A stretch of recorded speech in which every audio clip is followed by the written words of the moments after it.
Hello guys, welcome back to 1 Minute IT Shot. In this video, I'll show you how to fix the cannot shrink a volume beyond the point where unmovable files are located error in Windows Disk Management. First, open the Start menu, type CMD, right-click Command Prompt, and select Run as Administrator. Type power cfg.exe/hibernate off and press Enter. This safely disables the unmovable Hibernation file. Next, close the prompt, go back to the Start menu, and search for View Advanced System Settings.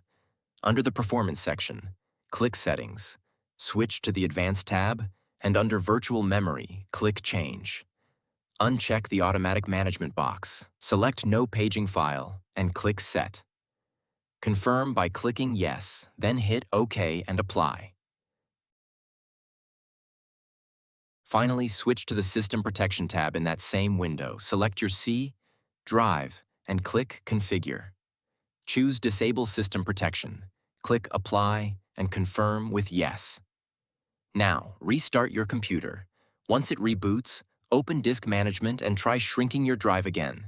You will now be able to shrink it to its maximum possible capacity. And that's it. If this video helped you out, please leave a like. Subscribe to 1 Minute IT Shot, and I'll see you in the next one.